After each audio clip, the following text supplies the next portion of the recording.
Hello dear student, SNC class में आपका स्वागत है। आज हम आपको बताएंगे ऑक्सीकरण अवस्था। तो ये चैप्टर है आपका थर्ड चैप्टर, ठीक है।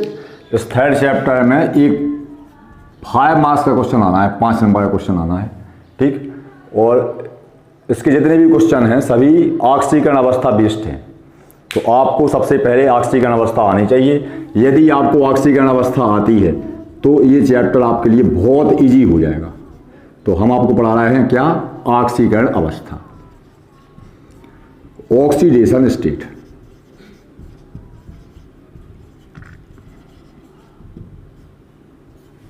तो ऑक्सीकरण अवस्था है क्या? वो ऑक्सीकरण की आवश्यकता कहाँ कहाँ होती। तो अगर आप ऑक्सीकरण अवस्था अच्छी तरह से समझ जाते हैं तो फिर आपको ऑक्सीकरण अपचयन माने ऑक्सीडेशन, रिडक्शन और रेडॉक्स प्रक्रियाएं समझने में कोई दिक्कत पैदा नहीं होगी। इसके अलावा आपके इस चैप्टर में कई सेल हैं, जैसे आपने पढ़ी होंगी ड्राई सेल, शुष्क सेल, है ना, गैल्वेनिक सेल, लेक्लांसी सेल, है ना, और ईंधन सेल। इन सभी सेल को समझने के लिए और इनके समीकरणों को समझने के लिए आपको ऑक्सीजन अवस्था बेहद इंपॉर्टेंट है। हालांकि आप लोग रेडॉक्स प्रक्रियाओं में कक्षा 11 में ऑक्सीकरण अवस्था पहले से ही पढ़ चुके हैं, फिर भी आपको थोड़ा बहुत समझा रहे हैं। तो ऑक्सीकरण अवस्था सबसे पहले तो होती क्या है, ठीक है। तो जब दो एलिमेंट आपस में मिलते हैं, जैसे A प्लस B, ये एलिमेंट हो गए तो क्या बना? AB। तो दो एलिमेंट जब आपस में मिलते हैं तो एक एलिमेंट इलेक्ट्रॉन को डोनेट करता है, माने एक एलिमेंट इलेक्ट्रॉन को दान करता है, तथा दूसरा एलिमेंट इलेक्ट्रॉन को गेन करता है, माने ग्रहण करता है। इस प्रकार दो तत्वों के बीच में इलेक्ट्रॉन का आदान प्रदान होता है, माने एलिमेंट के बीच में क्या होता है? इलेक्ट्रॉन का एक्सचेंज होता है, जिससे क्या होता है? जिससे बॉन्ड बनता है। इस बॉन्ड को बोलते हैं हम आयनिक बॉन्ड। तो अगर ए ने एक इलेक्ट्रॉन डोनेट किया है ना, और बी ने एक इलेक्ट्रॉन गेन किया, तो ए पर आ जाएगा पॉजिटिव चार्ज और बी पर आ जाएगा नेगेटिव चार्ज। ये आप लोग जानते ही हैं। तो जो ये चार्ज आया, माने एलिमेंट जब आपस में मिले और जो कंपाउंड बना, तो कंपाउंड में जो एलिमेंट के ऊपर टोटल चार्ज आया, इस चार्ज को हम बोलते हैं क्या? Oxidation state. जैसे आपने पढ़ा होगा पहले हाई स्कूल में 11th में NaCl। तो जब आयनिक बॉन्ड बनता है तो आपको मालूम है सोडियम के आउटर मोस्ट शेल में कितने इलेक्ट्रॉन होते हैं? 2,8,1, ठीक है। इसके लिए आपको इलेक्ट्रॉन विन्यास आना चाहिए। क्लोरीन का एटॉमिक नंबर कितना होता? 17। तो इसके आउटर मोस्ट शेल में 2, 8, 7। इसका परमाणु क्रमांक 17 होता, इसका परमाणु क्रमांक 11। तो ऑक्टेट कंप्लीट करने के लिए, अष्टक पूर्ण करने के लिए क्या करता? सोडियम एक इलेक्ट्रॉन क्लोरीन को डोनेट कर देता। जिससे क्या होगा? सोडियम जब इलेक्ट्रॉन डोनेट करेगा तो सोडियम पर कौन सा आवेश आ जाएगा? धनावेश। और क्लोरीन पर कौन सा आवेश आ जाएगा? ऋणावेश। तो हम यहाँ कह सकते हैं कि सोडियम में ने एक इलेक्ट्रॉन डोनेट किया, तो यहाँ पर सोडियम की जो ऑक्सीकरण अवस्था है वो हो गई धन 1। ये ध्यान देना है कि ऑक्सीकरण अवस्था को हमेशा आप साइन से या चिन्ह लगाकर प्रदर्शित करते हैं। +1 हो गई। वो जो यहाँ पर क्लोरीन की ऑक्सीकरण अवस्था है, क्लोरीन की ऑक्सीकरण अवस्था क्या हो गई? -1। इस प्रकार किसी यौगिक में तत्वों के द्वारा दान किए गए या ग्रहण किए गए इलेक्ट्रॉनों की संख्या को क्या कहते हैं? ऑक्सीकरण संख्या कहते हैं। ऑक्सीकरण संख्या का मान धनात्मक, ऋणात्मक, शून्य एवं भिन्नात्मक माने फ्रैक्शनल भी हो सकता है, ठीक है। अब आप ऑक्सीकरण अवस्था कैसे ज्ञात करें, हम आपको बता रहे हैं कुछ ट्रिक्स। तो उन ट्रिक्स की सहायता से आप ऑक्सीकरण अवस्था को डायरेक्ट भी ज्ञात कर सकते हैं, नहीं तो फिर आप फॉर्मूला से ज्ञात कर सकते हैं। जैसे कोई भी कंपाउंड है, जैसे आपने लिया अभी एग्जाम्पल NaCl, तो इस कंपाउंड में सभी एलिमेंट जो हैं उन एलिमेंट की ऑक्सीकरण अवस्था का योगफल 0 होता है। देखना, सोडियम पे होता है +1, क्लोरीन पे होता है -1, तो नेट ऑक्सीडेशन स्टेट कितनी हो जाएगी? 0। इसका मतलब ये हुआ कि कोई भी कंपाउंड है, उस कंपाउंड में जितने नंबर ऑफ पॉजिटिव चार्ज हैं उतने ही नंबर ऑफ नेगेटिव चार्ज होंगे, माने जितने धन आवेश हैं उतने ही ऋणावेश होंगे, ठीक है। जैसे आप देखें CCl4, तो एक क्लोरीन की ऑक्सीडेशन स्टेट कितनी होती है? -1। यहाँ 4 क्लोरीन लगे हैं तो इसमें -4 हो जाएगी। चारों क्लोरीन कितनी हो जाएगी? -4। तो कार्बन की कितनी हो जाएगी? +4। तो इक्वल टू 0। तो इसका मतलब ये हुआ कि कोई भी कंपाउंड है, यदि उस कंपाउंड में सभी एलिमेंट की ऑक्सीडेशन स्टेट का टोटल करें तो टोटल क्या आता है? 0 आता है। इसी बेस पे हम ऑक्सीडेशन स्टेट निकाल लेते हैं। तो ऑक्सीडेशन स्टेट निकालने के लिए आपको कुछ एलिमेंट की ऑक्सीडेशन स्टेट याद होनी चाहिए, या फिर आपके पास इलेक्ट्रॉन कन्फिगरेशन होना चाहिए, इलेक्ट्रॉनिक विन्यास लिखना आता हो, है ना, तो आप ऑक्सीजन अवस्था निकाल सकते हैं। फिर भी आपको बताते हैं हम एल्कली मेटल, ये आपको कॉपी पर नोट करना है। क्षार धातु में जिनको हम बोलते हैं एल्कली मेटल, एल्कली मेटल में कि जितनी लिथियम से शुरू होता, lithium, sodium, potassium, rubidium, caesium and francium, ये इन सभी मेटल की ऑक्सीडेशन स्टेट +1 होती है। इसलिए होती है क्योंकि इनकी आउटर मोस्ट शेल में 1 इलेक्ट्रॉन होता है, तो ये हमेशा 1 इलेक्ट्रॉन को क्या कहते हैं, डोनेट कर देते। दूसरा है आपकी क्षारीय मृदा धातुएं। क्षारीय मृदा धातुएं जो होती हैं जिनको हम बोलते हैं alkali earth metal, alkali earth metal, इनकी ऑक्सीडेशन स्टेट हम +2 मानते। इनमें होती beryllium, magnesium, calcium, strontium, barium and radium. इसमें भी फ्रांसियम होता, लेकिन आवश्यकता नहीं पड़ती क्योंकि ये एलिमेंट कैसे होते हैं, रेडियो एक्टिव। तो इनके सभी के आउटर मोस्ट में देखना, अब बेरिलियम का कितना होता, 4 एटॉमिक नंबर, तो 2,2 आउटर मोस्ट में कितने इलेक्ट्रॉन है, 2 है। उसी टाइप से मैग्नीशियम के आउटर मोस्ट में भी 2, कैल्शियम के आउटर मोस्ट में भी 2। तो ये 2 इलेक्ट्रॉन क्या कहते हैं, डोनेट कहते हैं, इसलिए इनकी ऑक्सीडेशन स्टेट हमेशा +2 ली जाती है। ठीक है, इसके अलावा आपको देखना है हैलोजन। आप सभी लिखने के बाद आप क्या करें, इसका स्क्रीनशॉट ले लें। हैलोजन, हैलोजन जानते हैं, इनके आउटर मोस्ट शेल में 7 इलेक्ट्रॉन होते हैं। हैलोजन एलिमेंट होते हैं फ्लोरीन, क्लोरीन, ब्रोमीन, आयोडीन, एस्टेटीन। तो फ्लोरीन का एटॉमिक नंबर होता 9, तो आउटर सेल में देखो 2, 7, तो क्लोरीन के आउटर सेल में भी 7, ब्रोमीन के भी 7, पूरे ग्रुप के आउटर सेल में कितने इलेक्ट्रॉन होते हैं, 7। तो इन्हें ऑक्टेट के लिए, अष्टक के लिए 1 इलेक्ट्रॉन की आवश्यकता होती है, इसलिए हमेशा ये 1 इलेक्ट्रॉन ग्रहण करती हैं। इसलिए इनकी ऑक्सीजन अवस्था कितनी होती है, -1 होती है। ये आपको ध्यान देना है। अब आई बात हाइड्रोजन की, तो हाइड्रोजन की ऑक्सीजन अवस्था आप यहां देखें, हाइड्रोजन की ऑक्सीजन अवस्था मोस्टली +1 होती है अधिकतर, लेकिन कभी कभी यदि हाइड्रोजन प्रबल विद्युत धनात्मक तत्व, अब कौन सा होगा प्रबल विद्युत धनात्मक, जिसके पास इलेक्ट्रॉन दान करने की प्रबल क्षमता होगी, जैसे लिथियम, सोडियम, पोटेशियम, ये सभी तत्व कैसे होते हैं, प्रबल विद्युत धनात्मक, इसलिए क्या कहलाते हैं, धातुएं। माने एक हमेशा क्या कहते हैं, 1 इलेक्ट्रॉन डोनेट कहते हैं। तो हाइड्रोजन की हमेशा कितनी होती है, +1, लेकिन कभी कभी जब ये धातु से मिल जाती है तो इसकी ऑक्सीजन अवस्था -1 भी हो जाती है। जैसे हाइड्राइड होते NaH, गौर करना आप, जैसे NaH, तो दोनों ही धनात्मक तत्व हैं, लेकिन सोडियम प्रबल धनात्मक तत्व है, इसलिए सोडियम क्या करेगा, हाइड्रोजन को इलेक्ट्रॉन डोनेट कर देगा। जैसे हाइड्रोजन पे कौन सा आवेश आ जाएगा, चार्ज आ जाएगा, नेगेटिव चार्ज। तो आपको ध्यान देना है कि हाइड्रोजन की ऑक्सीडेशन स्टेट मोस्टली कितनी होती है, +1 होती है। अब बात आती है ऑक्सीजन की, तो ऑक्सीजन की ऑक्सीडेशन स्टेट -2 होती है, इसलिए क्योंकि ऑक्सीजन का एटॉमिक नंबर होता है 8, परमाणु क्रमांक कितना होता है, 8, तो आउटर सेल में 6 इलेक्ट्रॉन होते हैं, तो ये हमेशा 6 इलेक्ट्रॉन 2 इलेक्ट्रॉन ग्रहण करके अष्टक पूरा करते हैं, इसलिए हमेशा ऑक्सीजन अवस्था कितनी होती है, -2। लेकिन परोक्साइड में अगर आप बात करें, परोक्साइड ऑक्सीजन की एक लिंकेज होती है परोक्साइड, उसमें -1 भी हो जाती। वह सुपर ऑक्साइड में -1/2 हो जाती है। हम आपको आके एग्जाम्पल बताएंगे। तो आपको यहाँ अगर याद करना है तो ऑक्सीजन की ऑक्सीकरण अवस्था हमेशा आपको -2 लेके चलनी है। अब यदि आप इसका स्क्रीनशॉट ले लेते हैं, इतनी ऑक्सीजन अवस्था आप ध्यान कर लेते हैं, तो इन तत्वों की सहायता से आप किसी भी तत्व की ऑक्सीजन अवस्था ज्ञात कर सकते हैं। और ऑक्सीजन अवस्था ज्ञात करने के बाद, है ना, आपको ऑक्सीकरण अपचयन माने रेडॉक्स अपक्रियाओं के बारे में भी जानकारी मिल जाएगी। तो स्क्रीनशॉट लेने के बाद आप देखो, आपको बताते हैं हम कैसे आप ऑक्सीजन अवस्था निकालें। तो ये हम यहाँ पर मिटा दे रहे हैं, कुछ तत्वों की ऑक्सीजन अवस्था आपको बता देते, यहाँ पर लिख देते हम हाइड्रोजन की कितनी होती है, +1, ब्रैकेट में जो लिखी है वो बहुत कम आपको मिलेगी, वो ऑक्सीजन की होती है -2। ठीक है, अब आपको ऑक्सीजन अवस्था निकालनी है, तो आप ऑक्सीजन अवस्था निकालने के लिए 2-3 नियम आपको ध्यान देना है।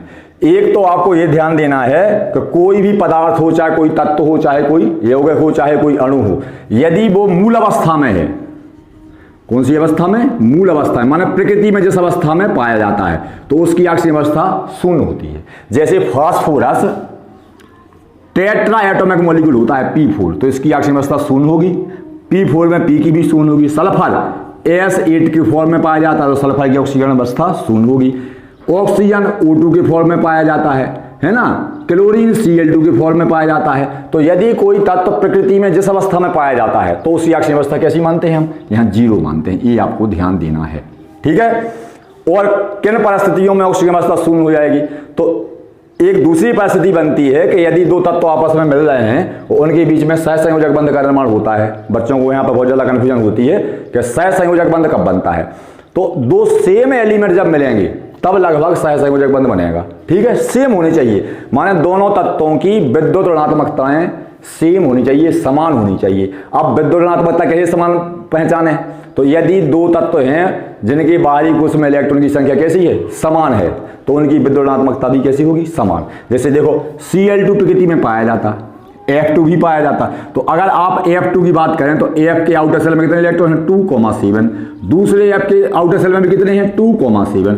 दोनों में नंबर ऑफ इलेक्ट्रॉन सेम है।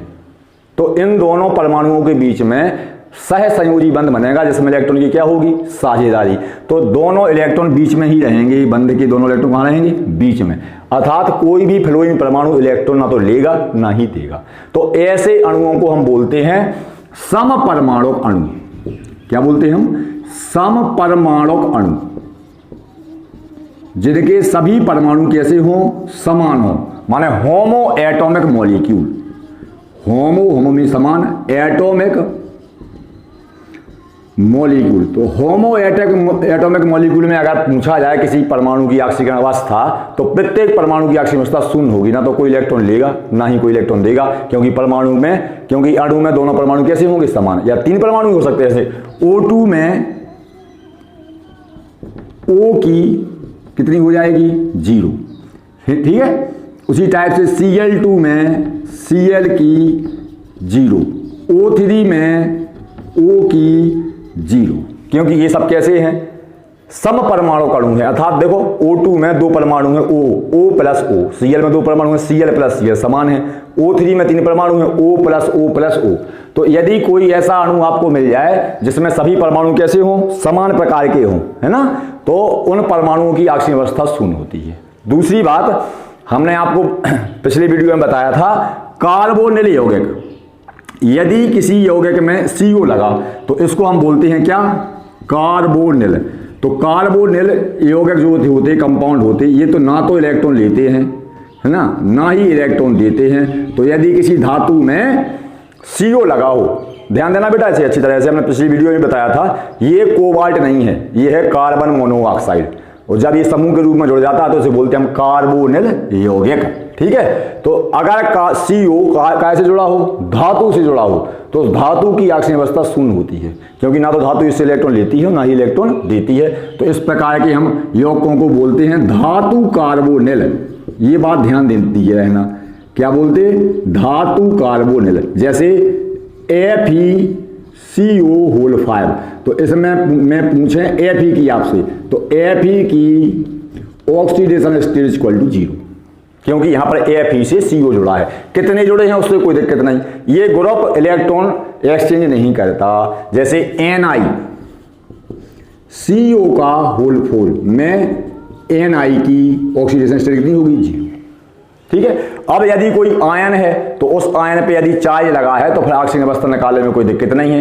आयन पे जितना चार्ज होगा उस आयन की उतनी ही ऑक्सीजन अवस्था होगी। जैसे आपने देखा जिंक पर 2 पॉजिटिव चार्ज है, तो जिंक की यहाँ पर ऑक्सीडेशन स्टेट कितनी है, +2 है, तो आयन पे कोई दिक्कत नहीं होती। अब हम आपको बताते हैं कुछ यौगिकों में तत्वों की ऑक्सीजन अवस्था निकालना, फिर उसके बाद बताएंगे आपको ऑक्सीकरण तथा अपचयन। मात्र 5 मिनट लगेंगे आपको, और आपको शॉर्ट ट्रिक ही बता दिया। जैसे KMnO4, ये एलिमेंट में आपने पढ़ा होगा, KMnO4 में आपको Mn की ऑक्सीडेशन स्टेट ज्ञात करनी है। ठीक है, तो क्या करेंगे आप, हमने क्या बताया था कि जितने भी तत्व हैं, इसमें कितने तत्व हैं, एक पोटेशियम है, एक मैग्नीज है, 4 ऑक्सीजन के तत्व हैं। तो जितने भी तत्व हैं इन तत्वों में क्या होगा, इलेक्ट्रॉन का आदान प्रदान होगा। अर्थात एक तत्व इलेक्ट्रॉन दान करेगा, दूसरा तत्व इलेक्ट्रॉन ग्रहण करेगा। तो कुल ऑक्सीजन अवस्था कितनी होगी, शून्य होगी। KMnO4 की कुल क्या होगी, शून्य। जिनकी ऑक्सीजन अवस्था शून्य होती उनके ऊपर कोई चार्ज नहीं लगा होता। अगर इसकी ऑक्सीजन अवस्था कुल होती -2, तो यहाँ पर ऊपर लगा होता -2, तो यहाँ पर कुछ नहीं लगा, तो हम क्या मानेंगे, शून्य। ठीक है, तो किसी यौगिक में सभी तत्वों की ऑक्सीजन अवस्था का योगफल कितना होता है, शून्य बताया अभी था हमने आपको। जैसे NaCl है तो Na की धन, Cl की ऋण, तो पूरी टोटल कितनी हो गई, 0। तो सभी जितने भी यौगिक हैं, तो अब आपको KMnO4 में Mn की निकालना है, तो हम क्या करेंगे, के की पहले ऑक्सीजन अवस्था देखेंगे। के की कितनी ऑक्सीजन अवस्था होती है? देखो बेटा, के की ऑक्सीजन स्टेट होती है +1, तो यहाँ लिख देंगे हम प्लस के नीचे 1, ठीक है। Mn को मान लेंगे हम x, तो Mn को x प्लस ऑक्सीजन की हमने बताया था आपको मोस्टली कितनी होती है -2, तो -2 कितनी ऑक्सीजन है 4 इज इक्वल टू 0, ठीक है। इस टाइप से आप निकालेंगे तो आप कैलकुलेट करेंगे तो हम 1 प्लस x ये इंटू हो जाएगा -2 का 4 में, तो क्या हो जाएगा -8 इज इक्वल टू 0, तो 1 plus x is equal to आप इस साइड ले जाएंगे तो प्लस का हो जाएगा 8, तो x is equal to 8 minus 1 is equal to +7। ये निकल आई Mn की ऑक्सीकरण अवस्था। हमने आपको बताया था कि आप जो ऑक्सीकरण अवस्था निकलेगी वो या तो धनात्मक होगी या ऋणात्मक, इसलिए हम ऑक्सीकरण अवस्था में धन या ऋण चिन्ह का प्रयोग जरूर करेंगे। यहां पर हमने धन 7 लिखा है इसको, ठीक है। अगर वो पूछे तो ऐसे निकाल सकते, अगर आप डायरेक्टली निकालना चाहें तो आप क्या करें कि MnO4 को आप, ये सबसे बेस्ट मेथड है। हम यहां बता रहे हैं आपको कि MnO4 की डायरेक्ट कैसे निकालेंगे। आप थोड़ा दूर लिखेंगे KMnO4। अब हमें क्या करना है, हमें मालूम है के की ऑक्सीजन स्टेट कितनी होती है, तो के की यहाँ पर ऑक्सीजन स्टेट देखो +1 होती है, तो यहाँ लगा दिया हमने +1, ठीक है। ऑक्सीजन की एक की कितनी होती है -2, कितनी ऑक्सीजन है -4, तो हम क्या करेंगे यहाँ कर देंगे -8।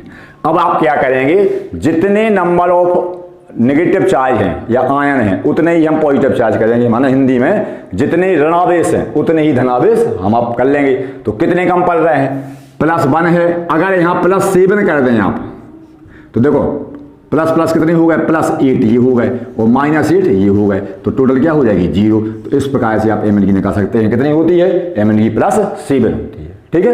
ये सबसे बेस्ट मेथड है। हाँ, कई बार ऐसा भी हो जाता है कि 2 तत्वों की पूछ लेते हो, आपने ये सब 11th में पढ़े होंगे, ज़्यादा समझाने की जरूरत नहीं है। जैसे आपने देखा K2Cr2O7 में Cr की, तो आपको यहां पर ये ध्यान देना है कि क्रोमियम जो है इसमें 2 Cr है ना, तो हमें 1 Cr की निकालना है। तो हम क्या करेंगे, पहले तो देखेंगे K की कितनी होती +1, कितने K हैं, जितने K हैं उनकी इंटू कर दो, प्लस जिसकी आपको फाइंड करनी है निकालनी है उससे मान लेंगे हम x। अब लेकिन प्रॉब्लम ये है कि Cr यहाँ पर 2 है, वो हम पूछ रहे हैं, क्वेश्चन पूछ रहा है कि 1 Cr की निकालनी है, तो हम इसको 2x मान लेंगे, तो जो 2x की वैल्यू निकलेगी तो x की निकाल लेंगे।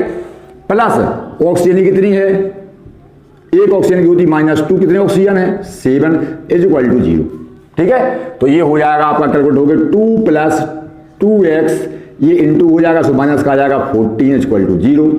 -14 को आप उस साइड ले जाएंगे तो क्या बचेगा, 2 + 2x इज इक्वल टू 14, तो 2x इज इक्वल टू 14 - 2, ठीक है। तो ये आ गया 2x इज इक्वल टू 12, तो x इज इक्वल टू 2 नीचे आ जाएगा 12/2 इज इक्वल टू +6। हमने बोला ना आपसे कि आपको प्लस साइन जरूर लगाना है या माइनस साइन, जो भी ऑक्सीडेशन स्टेट निकलती है, ठीक है।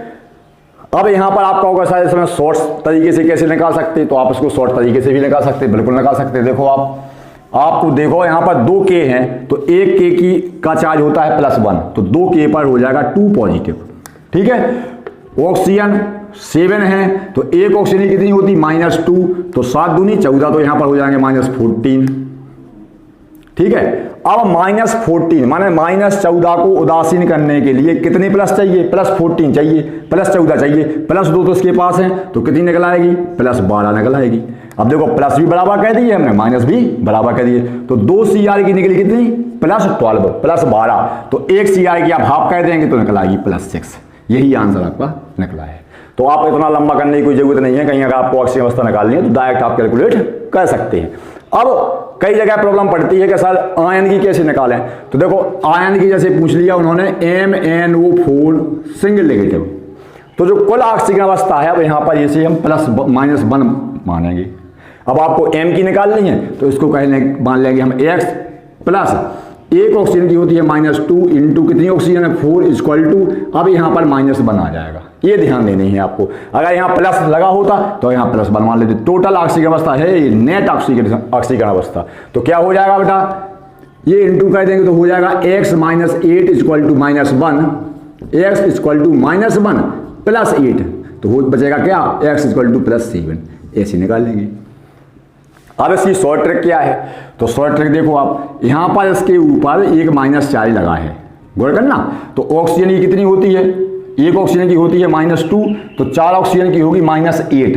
-8 में से -1 तो बाहर निकल गया, -7 अंदर बचा, तो Mn पे आ जाएगा +7। +7 से -7 कैंसिल हो गए, -8 था तो 8 माइनस ऊपर लगा है जहां का तहां। तो आप ऐसे निकाल सकते हैं। हमने कल भी पिछली वीडियो में भी आपको ये बताई थी ऑक्सीकरण अवस्था, और ऑक्सीकरण अवस्था निकालने में कोई टेंशन नहीं है। एक दो और आपको बता रहे हैं हम एग्जाम्पल। अगर कोई आयन है तो उस आयन पर जो आवेश लगा है तो कुल योगफल उसी को मान लेंगे। जैसे देखना आप, ये है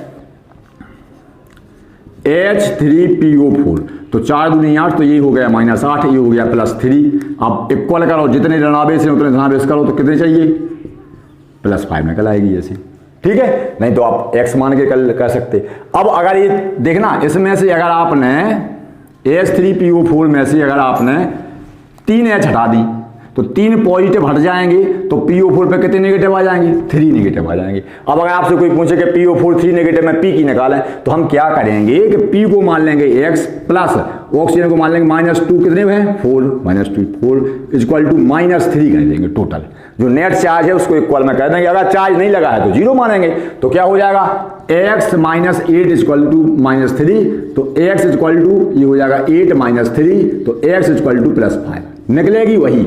अब अगर आपको डायरेक्ट निकालो तो PO4 है, तो 4 दूनी 8, यहाँ पर 3 बचे हैं 8 में से, तो अंदर कितनी आ जाएंगी ऑक्सीजन पे, ऑक्सीजन पे आ जाएगी +5, सॉरी -5। तो देखो -5 और -3 कितने हुए, -8। ऑक्सीजन की टोटल कितनी है, -8 ही है, तो फास्फोरस पे आ जाएगी +5। तो +5 से +-5 कैंसिल हो गए हैं, जो 3 बची है नेट चार्ज वो ऊपर लगा है। इस प्रकार से आप ऑक्सीजन अवस्था निकाल सकते हैं।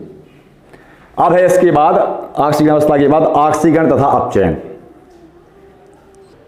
तो अगर आप लोगों को ऑक्सीकरण अवस्था समझ में आ गई है, तो अब सबसे बेस्ट तरीका है कि अगर ऑक्सीकरण अवस्था आ गई तो आपको केमिस्ट्री में विद्युत रसायन वाले चैप्टर में प्रॉब्लम नहीं आएगी, वो आगे इनऑर्गेनिक में ऑर्गेनिक में भी प्रॉब्लम नहीं आएगी। आप लोगों को सीधा सीधा बेसिक बनाना है आप अपना, कि जिन तत्वों की ऑक्सीजन अवस्था में वृद्धि होती है, भाई जब कोई अपक्रिया होती है, हमने बताया था आपको 2 तत्व मिलते हैं आपस में, और 2 तत्व मिलकर क्या बनाते हैं, उत्पाद बनाते हैं, प्रोडक्ट बनाते हैं। तो जब 2 तत्व आपस में मिलते हैं तो वास्तव में रासायनिक अपक्रिया में होता क्या है, एक तत्व इलेक्ट्रॉन दान कहता है, माने इलेक्ट्रॉन का डोनेशन कहता है, और दूसरा तत्व इलेक्ट्रॉन गेन कहता है, माने ग्रहण कहता है। तो इस प्रकार से अगर कहा जाए तो इलेक्ट्रॉन की आदान प्रदान से ही क्या होती है, रासायनिक अपक्रिया संपन्न होती है। तो हमने देखा है कि सबसे ज्यादा प्रॉब्लम आती है पढ़ने में कि किस तत्व का ऑक्सीकरण हो रहा है और किस तत्व का अपचयन हो रहा है। तो इसमें कोई टेंशन नहीं होती। यदि आपको ऑक्सीजन अवस्थाएं निकालना आती हैं तो आप ऑक्सीकरण अपचयन पहचान लेंगे, रेडॉक्स अपक्रियाएं पहचान लेंगे। वो जो सेलों के अंदर होने वाली रासायनिक अपक्रियाएं हैं, जिनको बच्चों को याद करने में बहुत ज़्यादा प्रॉब्लम जाती है, वो अपक्रियाएं भी बहुत सिंपल हो जाती हैं, उनमें फिर कोई दिक्कत नहीं पड़ती। तो आप लोग प्रयास करें कि ऑक्सीजन अवस्थाएं आप पर कंट्रोल हो जाएं। कोई भी रासायनिक अपक्रिया लिखेंगे तो उसमें एक तत्व का ऑक्सीकरण होगा निश्चित तौर पर, वो एक तत्व का अपचयन होगा, क्योंकि ऑक्सीकरण अपक्रियाओं में एक तत्व इलेक्ट्रॉन दान कहता है। ठीक है, जब कोई तत्व इलेक्ट्रॉन दान कहता है तो इस क्रिया को हम ऑक्सीकरण कहते हैं। इलेक्ट्रॉन दान करने से उसकी ऑक्सीजन अवस्था में वृद्धि हो जाती है, और जब कोई तत्व इलेक्ट्रॉन ग्रहण कहता है तो यह क्रिया कहलाती है अपचयन। ठीक है, तो अपचयन की क्रिया में तत्व इलेक्ट्रॉन ग्रहण कहता है, ये आपको ध्यान देना है। तो आप सीधा सीधा नियम बना लें कि किसी अपक्रिया में यदि कोई तत्व अपनी ऑक्सीकरण अवस्था में वृद्धि कर ले, ठीक है, तो इसे कहेंगे हम क्या, ऑक्सीकरण। और यदि कोई तत्व ऑक्सीकरण अवस्था में कमी कर ले तो इसे हम कहते हैं अपचयन। अगर आपने ये कंसेप्ट बना लिया तो आप जीवन भर कभी नहीं भूलेंगे। अब कोई भी रासायनिक क्रिया हो केमिस्ट्री में तो आप पता लगा सकते हैं किसका ऑक्सीकरण हुआ है, किसका अपचयन। देखो जैसे एक सामान्य क्रिया है H2Cl2 2HCl, तो सिंपली टीचर बताते हैं कि यहाँ पर हाइड्रोजन की से क्रिया होती है तो अपचयन कहते हैं, ऐसे ऑक्सीजन से क्रिया होती है तो ऑक्सीकरण कहते हैं। तो वो तो ऐसा है कि उसमें बच्चे कन्फ्यूज ज़्यादा होते हैं, इसमें कन्फ्यूजन होने की कोई चांस नहीं है। अब आपको यहाँ पर देखना है कौन से तत्व का ऑक्सीकरण हुआ है, कौन से तत्व का अपचयन हुआ है। तो देखो H2 तो समपरमाणु अणु है, दोनों परमाणु कैसे हैं, समान, तो इसकी ऑक्सीजन अवस्था शून्य, हमने बताया था अभी थोड़ी देर पहले। Cl2 भी समपरमाणु अणु है तो इसकी भी कितनी है, शून्य। अब जब आप HCl में आएंगे तो H पे होगा +1, बताई थी हमने H की ऑक्सीजन अवस्था कितनी होती है, +1, तो क्लोरीन की हो जाएगी कितनी, -1। तो इसकी +1 इसकी -1। तो आप देखें किसका ऑक्सीकरण हुआ है, किसका अपचयन हुआ है। हाइड्रोजन की ऑक्सीकरण अवस्था में वृद्धि हुई है, 0 से हो गई है कितनी, +1। तो ऑक्सीकरण अवस्था में अगर यदि वृद्धि हो जाए तो इस क्रिया को कहते हैं हम क्या, ऑक्सीडेशन, मीन्स ऑक्सीकरण। ठीक है। उसी प्रकार देखें आप, क्लोरीन की ऑक्सीडेशन स्टेट जो है वो कम हो गई है, 0 से भी कम होता है -1, तो इसे कहेंगे आप क्या, कि ऑक्सीकरण अवस्था में क्या हो गई है, कमी। ऑक्सीकरण अवस्था में कमी, तो कमी को बोलते हैं हम क्या, अपचयन। कमी को क्या बोलते हैं, अपचयन। ठीक है। तो कोई भी रासायनिक अपक्रिया हो तो उस रासायनिक अपक्रिया को हम रेडॉक्स अपक्रिया कहेंगे बेटा। क्यों, क्योंकि रासायनिक अपक्रिया में अगर एक तत्व का ऑक्सीकरण होगा, माने हुआ क्या है यहां पर, हाइड्रोजन ने एक इलेक्ट्रॉन दान कर दिया किसको, क्लोरीन को, क्लोरीन ने एक इलेक्ट्रॉन ग्रहण कर लिया, तो यहां पर इलेक्ट्रॉन की वृद्धि हो गई, और यहां पर क्लोरीन में क्या हुआ, सॉरी हाइड्रोजन में इलेक्ट्रॉन की कमी हो गई, और क्लोरीन में क्या हो गई, इलेक्ट्रॉन की वृद्धि हो गई। तो जिस तत्व की ऑक्सीकरण अवस्था में वृद्धि होती है उसे कहते हैं हम ऑक्सीकरण, जिस तत्व की ऑक्सीकरण अवस्था में कमी होती है उसे कहते हैं अपचयन। ऑक्सीकरण को बोलते हैं इंग्लिश में क्या, ऑक्सीडेशन,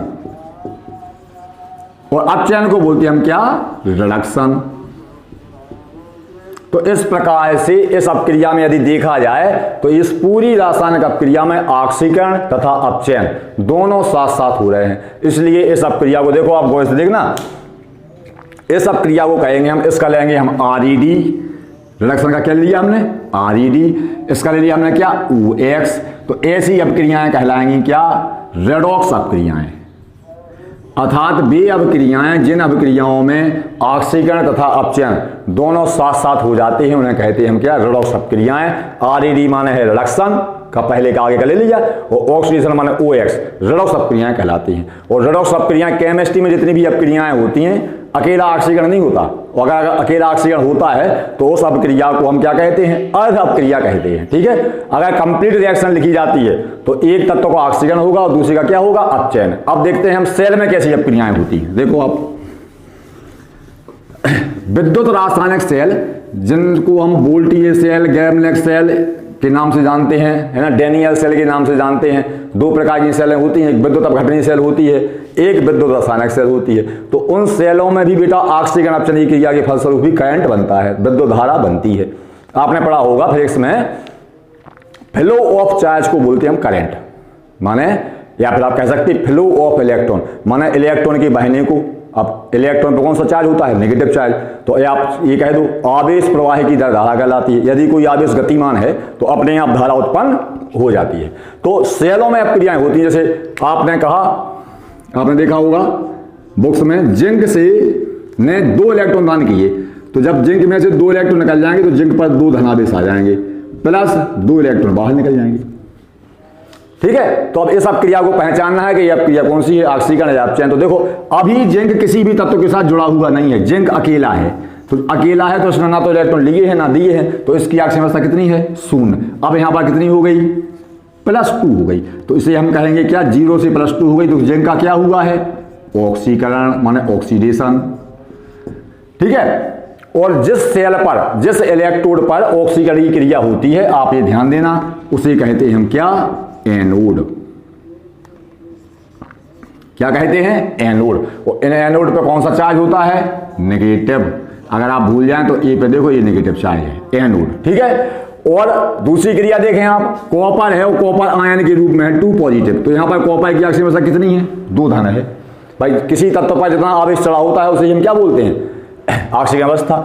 अगर ये 2 इलेक्ट्रॉन गेन कर ले, 2 इलेक्ट्रॉन गेन करेगा तो कॉपर बन जाएगा, इसकी ऑक्सीडेशन स्टेट हो गई 0। क्यों हो गई, क्योंकि इस पर 2 धनावेश हैं और 2 इलेक्ट्रॉन ने ग्रहण कर लिए, तो पॉजिटिव नेगेटिव इक्वल टू 0, है ना, क्या हो जाएगा, चार्ज 0। तो कॉपर की ऑक्सीकरण अवस्था यहां पर क्या हो गई बेटा, ऑक्सीकरण अवस्था में क्या हुई, कमी। तो कमी को हम कहते हैं क्या, अपचयन, माने रिडक्शन। क्या कहते हैं, अपचयन। तो अब अगर आप कहोगे सर अकेली एक अपक्रिया हो जाएगी, बिल्कुल नहीं होगी। जब दोनों सेलें डालेंगे आप किसी विद्युत अपघटनी विलयन में, यानी इलेक्ट्रोलाइटिक सॉल्यूशन में, तब एक सेल पर होगा क्या, ऑक्सीकरण, एक सेल पर होगा क्या, अपचयन। अपचयन जिस सेल पर होता है उसे बोलते हैं हम कैथोड। वो कैथोड पे हमेशा होता है पॉजिटिव चार्ज।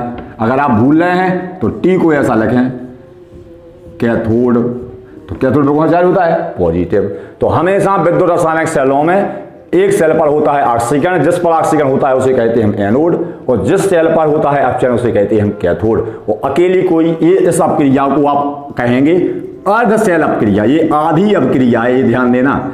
कभी भी अकेला ऑक्सीकरण नहीं हो सकता। ये भी कैसी अपक्रिया है? अर्ध सेल अपक्रिया। और जब दोनों अपक्रियाएं मिल जाएंगी तो संपूर्ण सेल रिएक्शन लिखी जाएगी, complete cell reaction, overall reaction, ऐसे नीचे करके ओवरऑल करके हम लिखना आपको बताएंगे। वो बताएंगे हम आपको कब? अगले वीडियो में। तो यहां पर ये देख रहे हैं आप कि जिंक ने 2 इलेक्ट्रॉन दान किए, यही 2 इलेक्ट्रॉन कॉपर 2 धनायन ने ग्रहण कर लिए। सुखाया मिला गया कॉपर में। ये क्रम लगातार चलता रहेगा, जिससे इलेक्ट्रॉन एनोड में से निकलेंगे, ठीक है, और कैथोड की ओर जाएंगे। हमने कहा था आपसे कि आवेश प्रवाह की धारा कहलाती है। इलेक्ट्रॉन पे क्या है? आवेश है। तो आवेश लगातार एनोड से कैथोड की ओर प्रवाहित होता रहेगा। फ्लो ऑफ इलेक्ट्रॉन हमेशा चलता रहेगा, जिससे धारा प्रवाहित होती रहेगी, है ना। धारा का जो प्रवाह है वो इलेक्ट्रॉन के विपरीत होता है। तो यदि कोई विद्युत अपघटनी विलयन है, आपने उसमें NaCl लिया, इसमें इलेक्ट्रोड लगा दिए, गौर करना, वो आपने NaCl इसमें डाला तो Na पे होता पॉजिटिव चार्ज, Cl पे होता नेगेटिव चार्ज। अब अगर इस पे नेगेटिव है, इस इलेक्ट्रोड पे पॉजिटिव है, तो पॉजिटिव चार्ज जाएगा नेगेटिव इलेक्ट्रोड की ओर, और नेगेटिव चार्ज आएगा पॉजिटिव चार्ज इलेक्ट्रोड की ओर। तो क्या होगा? Na आयन और Cl आयन पूरे विलयन में गति करेंगे, मोबिलिटी होगी। तो इस गति से भी धारा उत्पन्न होती है। धारा को एक स्थान से दूसरे स्थान पर ले जाते हैं, इसी को धारा को बोलते हैं हम क्या? इंग्लिश में करंट, है ना। तो इसे कहते हैं हम विद्युत अपघटनी सेल, और इस जो सेल पढ़ा रहे थे हम इसे कहते हैं विद्युत रासायनिक सेल। आशा है आप लोगों को समझ में आ गया होगा। अगर समझ में आ गया है तो कमेंट करें, है ना, और चैनल को सब्सक्राइब जरूर करें। हम आगे अब आपको अगले उसमें वीडियो में चैप्टर शुरू हो जाएगा। ये तो बेसिक था, है ना। इसके बिना आप चैप्टर को शुरू नहीं कर सकते, मैं बार बार बोल रहा हूं। इसलिए इस वीडियो को बहुत अच्छी तरह से देखना। धन्यवाद।